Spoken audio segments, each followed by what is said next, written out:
speechless, heartbroken, sick, scared. It's all of these words that come up, and largely I think we are speechless. I mean, Southport is a small town. We are sunny Southport. It's the place that people come for their holidays, and yet here we are today. For us personally, this is incredibly close to home. We've personally lost friends, and it's very, very hard to comprehend, both as an adult, but trying to explain that to your own 9-year-old child. Let's start this afternoon in Southport. Another child, a girl of just 9 years old, has become the third to die after those stabbings yesterday morning in the seaside town. 5 children and 2 adults remain in a critical condition following the stabbings. The Home Secretary's been in the town this morning, meeting first responders and laying flowers at the police cordon on Hart Street. Well, I think it's just unimaginable what has happened, this devastating and horrific attack.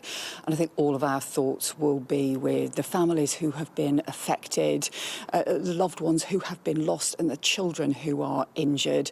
And it's really important that they get all the support they need. I've been meeting with some of the first responders, the emergency services, the police, fire service and paramedics who were there yesterday and who had to respond with great bravery to make sure that more lives were not lost, and I thank them for the work that they did.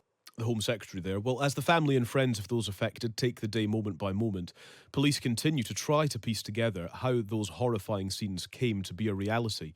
A 17-year-old boy is being held on suspicion of murder and attempted murder. Let's get the latest now from Constance Kampfner, Northern correspondent for The Times. Constance, good afternoon to you. Good afternoon. And so the police update included the news that a third child has died.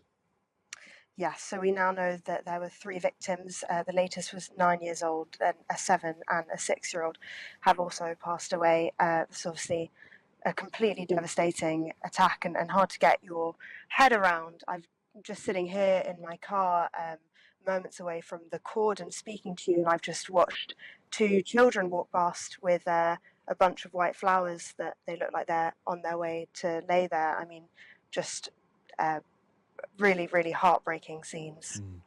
There is something of an overwhelming community response in some ways, Constance. We mentioned businesses have closed. Some restaurants I know any tips they collect are going to the Alderhay Children's Hospital. There will be a vigil as well later on, we understand. Yes, there'll be a vigil at 6 p.m. and as you say, lots of community fundraising underway. A few pages have been set up as well, fundraising for things like the air ambulance, and there's been a lot of praise for the swift response of the emergency services yesterday. But yes, it's hit everyone hard, and there's a slightly kind of glazed look in a lot of people's eyes who you speak to. Yeah. One of the other elements to this then is the kind of response from the public more generally, because in this police briefing, this latest police update earlier on, and indeed shortly after confirming the death of a third young person in this attack, police have called for the speculation regarding the identity of the alleged attacker that's taking place online to end. And so this whole story is taking on, well, various elements, including online. Yes, and we see this more and more, don't we? When these kinds of attacks happen, people want answers, understandably, but that can lead some people to kind of immediately politicise the issue in a really unhelpful way. Some kind of fringe outlets and social media accounts have been claiming that an asylum seeker who was on the MI6 watch list was behind the stabbings, and naming a man who has no connection to the attack, the Merseyside police have told us. It's really damaging stuff, and the police have said that this speculation needs to end, that the man or boy in question is in police custody. There's no one else that they are looking for, and to wait to hear more details on that front. With that in mind, Constance, there have been reports emerging of a possible far-right rally in Southport this evening, well, largely based on the fake news that's been spreading on social media that you mentioned. What else do we know about that? It's always hard to tell, really, with these things, how many people are actually going to turn up and how much of this is just kind of a bit of a social media frenzy and the usual suspects kind of jumping onto any issue to try and politicise it. I was recently at the scene in Hare Hills in Leeds, that we saw kind of a similar thing where the far right kind of jumped on that, and really the protest they organised a couple of days later was sort of 30 people gathered in a roundabout, not doing very much. So I think it's always kind of wise not to give these things too much weight. Yeah, of course. Constance, thank you very much. It's good to speak to you. Constance Kampfner reporting from Southport. You can read the latest, by the way, at thetimes.com, and stay with us on Times Radio as we'll bring you updates throughout the afternoon. We mentioned that community response to try to come to terms with what exactly has happened here and work together, I suppose, to progress from here. Let's speak to Sarah McEntee from the Southport Royal British Legion, who's hosting a support hub in the aftermath of this attack. Sarah, thank you very much for speaking to us this afternoon. Welcome to the programme. Thank you. You're very welcome. First of all, can you just describe your response, the community response, in the aftermath of something so awful and so incomprehensible? 24 hours on, how are you doing, and how are your friends, your family, those around you doing? I mean, words like speechless, heartbroken, sick, scared, it's all of these words that come up, and largely I think we are speechless.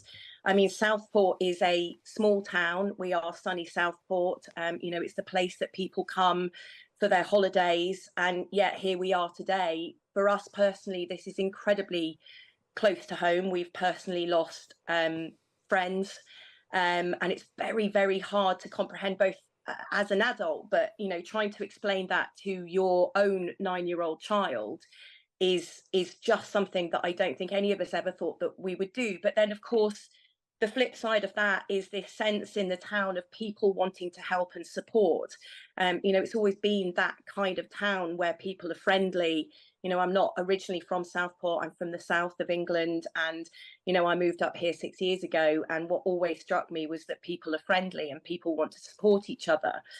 And for us here at the the Royal British Legion, the Armed Forces Community Hub in Southport, we've always thought, what can we do to support the community? And we're always open 5 days a week anyway, but what we've done now is that we've got more volunteers in, people that are giving up time away from work, away from their own families, to come in and to just keep the hub open, whether or not it's just that people want to come in and be with people, because we have an aged community as well here in Southport of a lot of people on their own who don't want to be on their own in this kind of scenario, or people that just want to come in and chat, because as we've discovered with many of our veterans and people that are serving in our own kind of niche community, quite often a chat is all that somebody needs. So the kettle is always on, and we are quite literally just here to chat to people or to offer people a space as long as they need it, to the point where maybe we can be hopeful again. But at the moment,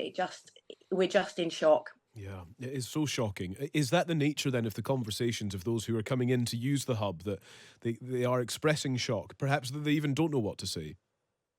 I mean, people always say, we never thought it would be our town, but I suppose every town who has some kind of tragedy happen to the community will always say that, and it's that keeps coming across, and just absolute shock and horror, because it is so close to every single one of us. But yeah, people are just shocked and stunned, and quite often don't really know what to say. Yeah. In terms of what happens in the community from here on out, Sarah, we mentioned the vigil, for example.